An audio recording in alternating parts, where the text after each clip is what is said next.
As you step into your 60s, whether by choice or circumstance, you may find yourself living a single life once again after years of companionship, long-term marriage, or shared routines that once defined your daily rhythm. And while society may try to suggest that the later decades of life are meant for quiet reflection, slowing down, and letting go of the desires and passions that once burned brightly in youth, the truth is far more liberating and empowering, because this stage of life, especially for single adults, holds the potential for some of the deepest, most meaningful forms of sexual and emotional fulfillment you've ever known. Not because your body behaves exactly as it did in your 20s, but because you now bring to the table something youth never had: wisdom, experience, emotional intelligence, and a deeper understanding of your own needs, limits, and longings. Being single after 60 isn't a sentence. It's an invitation, an open door into a phase of exploration and self-discovery that's no longer rushed by the pressures of child-rearing, career building, or societal expectations. In this chapter, you finally have the chance to ask yourself, what does intimacy look like for me now? What does sexual fulfillment mean when the emphasis shifts from performance to connection, from image to sensation, from urgency to presence? Many older adults assume that if they are single, their opportunities for sensual pleasure and romantic connection have passed, especially if they've been widowed, divorced, or simply grown accustomed to living alone. But what's often missed is that the single life after 60 offers a unique freedom. A freedom to rediscover your own body without judgment, to pursue relationships with more clarity and intention, and to cultivate a deep well of emotional satisfaction that doesn't depend solely on physical partnership, but flourishes in every form of meaningful connection you allow into your life. Whether you're dating again after decades off the market, or choosing to remain single and savor your own company, staying sexually active and emotionally fulfilled requires not youth or beauty, but curiosity, honesty, and a willingness to nurture yourself in ways that may feel unfamiliar, but incredibly rewarding. First, it begins with recognizing that sexual desire doesn't expire with age. It simply evolves, and the more attuned you become to your body's shifting signals, rhythms, and preferences, the more powerfully you can engage with pleasure on your own terms.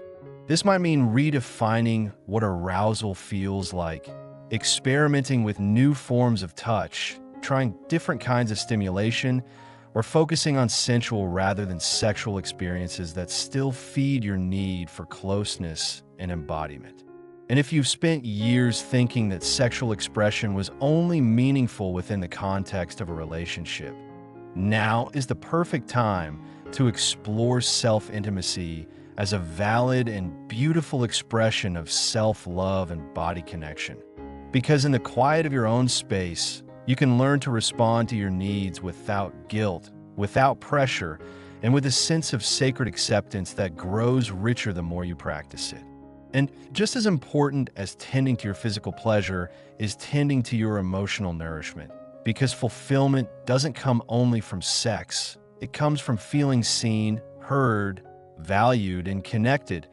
And while romantic relationships are one path to those needs, they're not the only one. Being single after 60 means you have the space to deepen friendships, to invest in community, to explore creative passions, to travel solo, to volunteer, and to cultivate a relationship with yourself that is rooted not in lack or loneliness, but in completeness and choice. Emotional fulfillment blossoms when you create a life that feels rich with meaning and warmth, even in the absence of a romantic partner. And when you combine that with an active, compassionate relationship with your own body, what you find is that sexuality doesn't vanish. It adapts, it matures, it softens in some ways and intensifies in others, and it can become even more satisfying than the friction-filled urgency of youth. Because now it's grounded in intention, in consent, in self-knowledge, and in the joy of exploring without shame. And if and when you do find yourself desiring partnership again, whether for casual companionship or deep romantic commitment, you're in a position to approach it from a place of strength and clarity, not fear or desperation. Because being single after 60 doesn't mean being alone.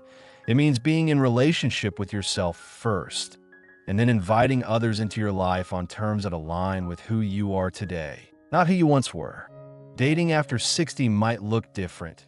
It might involve online platforms, local meetups, new social circles. But what it offers is the same spark of possibility, the same butterflies of anticipation, and the same potential for laughter, connection, and intimacy. And many older adults find that romance at this stage is more honest, more relaxed, and more attuned to real compatibility because the games have ended, the masks have dropped, and the desire to be real takes center stage.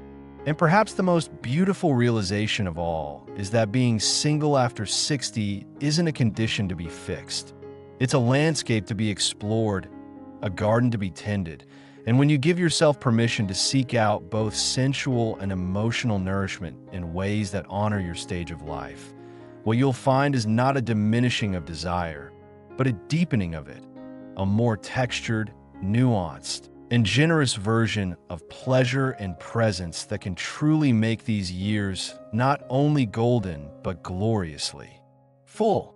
And as you settle more fully into the understanding that being single after 60 is not a problem to be solved, but a unique opportunity to rediscover parts of yourself that may have long been silenced, overlooked, or placed second to the demands of others, you begin to notice the subtle ways in which the body and heart still long for connection.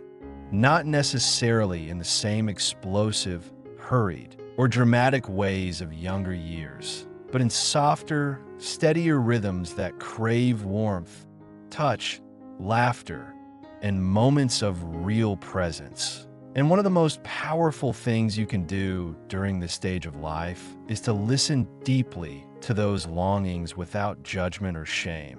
Because the truth is, your capacity for sexual and emotional fulfillment has not vanished. It has simply matured. And just like fine wine or weathered wood, it holds deeper character, more complexity, and an even greater capacity for satisfaction when cared for intentionally. One of the first steps towards staying sexually active and emotionally fulfilled as a single person in this chapter of life is embracing your body exactly as it is now, not in some nostalgic comparison to how it looked or moved at 25 or 35, but with a gentle recognition that your skin, your curves, your edges, your softness, and even your slowness are all part of the story of who you are. And when you approach your body not as something broken or past its prime, but as something sacred, responsive, and worthy of pleasure, the entire experience of intimacy shifts. You no longer chase an ideal. You inhabit a reality, one in which every touch, every breath, every gaze inward becomes a doorway to fulfillment, not because it's perfect, but because it's real. And self-touch becomes a daily language of affirmation, not just a release of physical tension, but a way to soothe your nervous system, reawaken your senses, and communicate to your deepest self that you are still here, still worthy, still alive with possibility.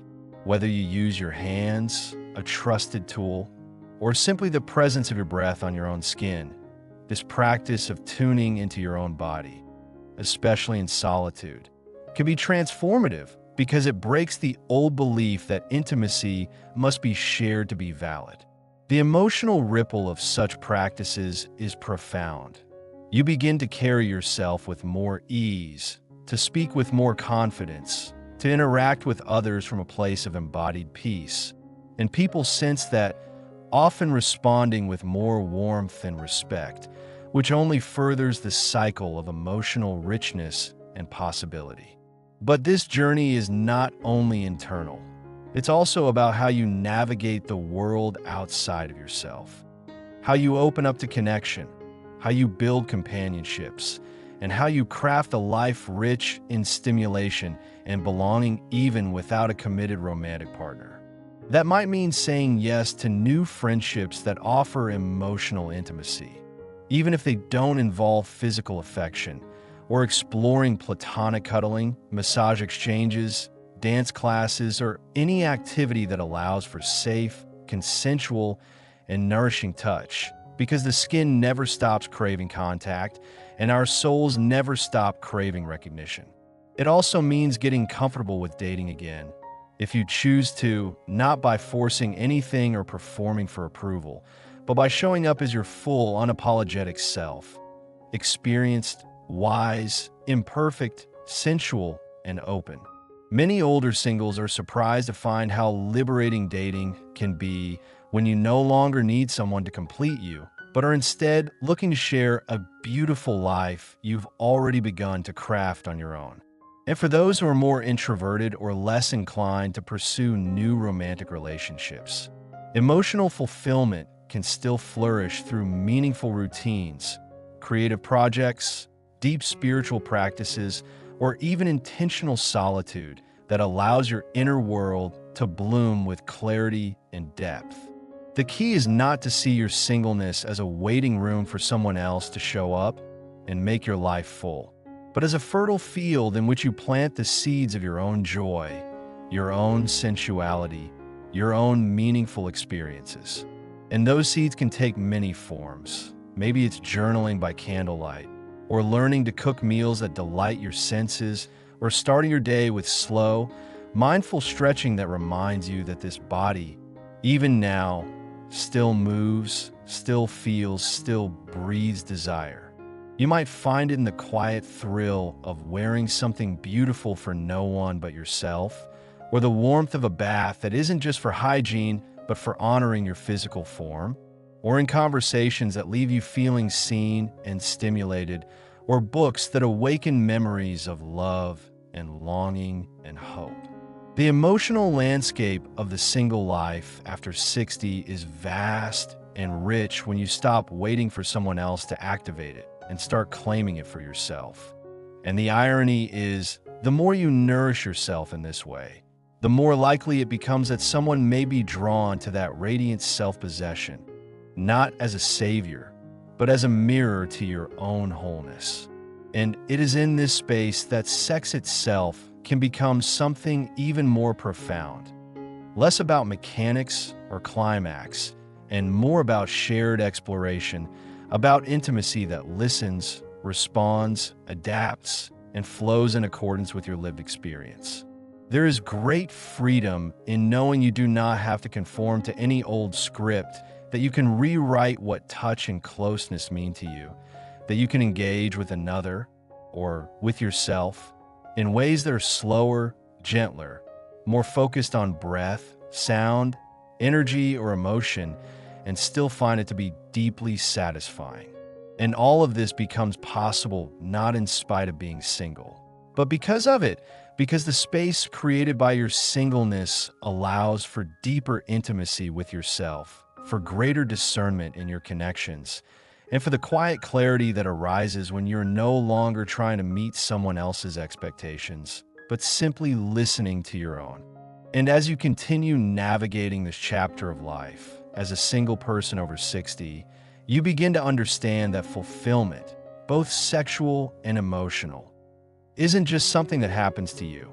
It's something you actively participate in, something you cultivate day by day through the choices you make, the mindset you nurture, the habits you embrace, and the environments you allow yourself to inhabit. And you begin to see that pleasure doesn't have to be extravagant or externally validated to be real. It can be found in the small acts of care you offer to your body, in the quiet rituals that center your spirit, and in the gentle ways you welcome connection with others without pressure or performance. You no longer define intimacy by whether or not someone else is in your bed, but by how often you feel truly present in your own skin, how often you give yourself permission to feel joy, sensuality, and softness, and how often you allow yourself to be touched. not just physically, but emotionally, intellectually, spiritually, by the things that bring meaning to your life. It's in these moments of deepening that you realize being single after 60 doesn't mean being cut off from love or desire. It means experiencing them through a lens of wisdom and freedom, unbound by the expectations that once dictated how your body should look, how relationships should unfold, or how your value should be measured. Instead, you step into a more expansive view of intimacy, one that includes not only physical closeness, but also emotional resonance, shared laughter, eye contact, vulnerability, kindness, and the quiet joy of simply being witnessed and accepted. You might find this in a conversation with a friend who sees you clearly, in a dance class where your body moves freely among others, in a moment of shared laughter at a community gathering, or even in solitary spaces where your own reflection becomes your most honest companion, reminding you that you are enough exactly as you are. And if physical desire arises, which it often does, no matter what age, it becomes something you can honor without shame or apology, something you can explore in safe, meaningful ways, whether that means embracing self-pleasure as a form of self-respect and hormonal support, or opening your heart to a romantic connection built not on urgency or need, but on mutual curiosity and care. The idea that passion must fade with age is one of the cruelest myths ever sold to older adults, especially singles, because it strips away the beauty of embodied life just when you've gained the perspective and patience to truly appreciate it. But when you reject that narrative, when you say yes to your own sensual nature even now, you create a new paradigm, one in which touch, arousal, flirtation, and connection are not only possible, but deeply rewarding, because they are rooted in choice, not obligation, in presence, not pretense.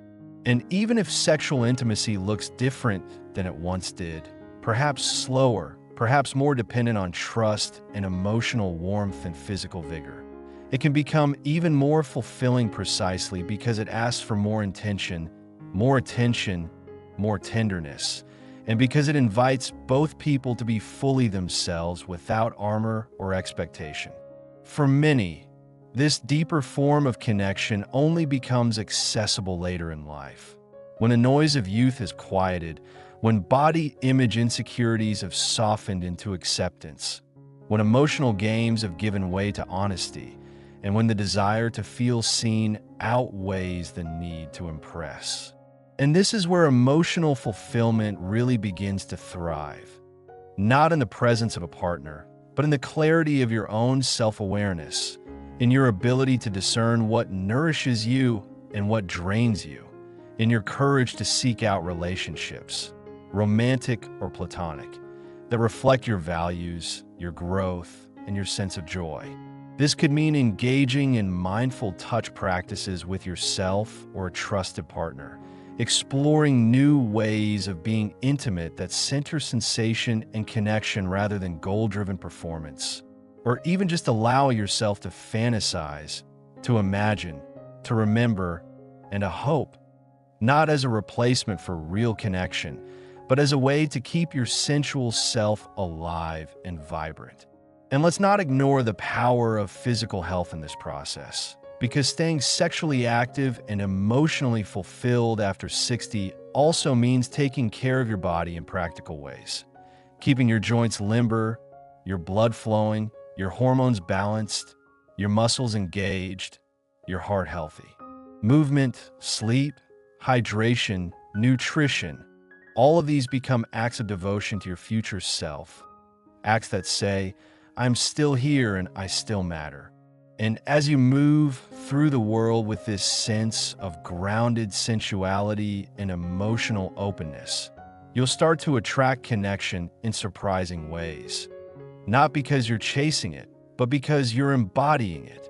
You'll find that people are drawn to your ease, your authenticity, your laughter, your kindness, your calm strength. Some of those connections may turn into something romantic. Some may stay beautifully platonic. Some may be brief but deeply moving. And all of them, when approached with presence and respect, contribute to the rich tapestry of a fully lived life. There is no expiration date on the need to be touched, to be held, to be seen, to be wanted. There is no point at which you become unworthy of love, of desire, of pleasure, unless you decide to believe that you are. And you don't have to. You can believe something else instead. You can believe that now is the perfect time to return to your own body with compassion, to treat it like an ally instead of an enemy, to speak to it kindly, to listen to what it wants, to give it what it needs. And through that relationship, all others are enriched. The more intimately you know yourself, the more intimately you can know another. Whether that's through shared conversation, shared meals, shared laughter, or shared beds, it all starts with the inner permission to be fully alive. And as this path unfolds further before you, full of possibility, self-awareness, and renewed personal truth, you begin to feel the quiet power that comes from no longer waiting to be chosen, no longer seeking permission to feel alive, no longer measuring your worth against outdated images of what aging or intimacy should look like, because now you know, deep in your bones, that being single after 60 is not a sentence of solitude, but a season of choice, a chance to honor your needs with dignity and boldness, and a time to cultivate connection from the inside out, beginning with the tender conversation you have with yourself each morning when you rise and extending to every relationship, gesture, and moment of touch that flows from that foundation. You come to realize that fulfillment was never about the frequency of sex, the number of partners, or the intensity of any single romantic experience. It has always been about presence, honesty, and the courage to pursue what stirs your soul and soothes your skin. Sexual activity and emotional nourishment are not reserved for couples or confined to the youth-driven fantasies sold by media. They're available to anyone, at any age, who is willing to be gentle with their body, curious about their needs, and open to the unpredictable beauty of human connection in all its forms. And you, right now, are more than capable of experiencing all of this. Not because your life has remained untouched by grief, change, or time, but because you have lived, you have felt deeply, you have gained insight, and you now understand that true satisfaction does not come from perfect circumstances, but from fully embracing your current reality with loving intention. Whether you seek intimacy with another person or with yourself, whether you explore new relationships or deepen existing friendships, whether your sensual moments are shared or solitary, each of these experiences matters. Each of them holds value, and each of them contributes to your overall vitality. And perhaps more importantly, these choices belong entirely to you. You're no longer bound by cultural expectations, pressured timelines, or the stories others have written about aging. You get to define this stage of life. You get to ask your body what it needs, not with shame, but with reverence. You get to nourish it with healthy food, gentle movement, nourishing sleep, emotional safety, and honest pleasure. You get to dress in a way that makes you feel attractive, touch your own skin with kindness, laugh out loud when something feels good, cry when something touches you, and lean into every single part of your experience as a whole, radiant human being. If someone enters your life and shares that joy with you, wonderful. If you find peace and joy in your own company, equally beautiful. Fulfillment is not a destination achieved through romance alone. It is a rhythm of living fully, awake in your senses, and anchored in your self-worth. And while the world may still be slow to reflect images of vibrant, sensual, emotionally fulfilled single seniors, that is changing, because people like you are embodying a new narrative. You are showing that pleasure does not fade, it simply deepens. that love does not end, it transforms, and that aliveness is not a function of youth, but of presence. Your story may include heartache, loss, disappointment, and periods of numbness.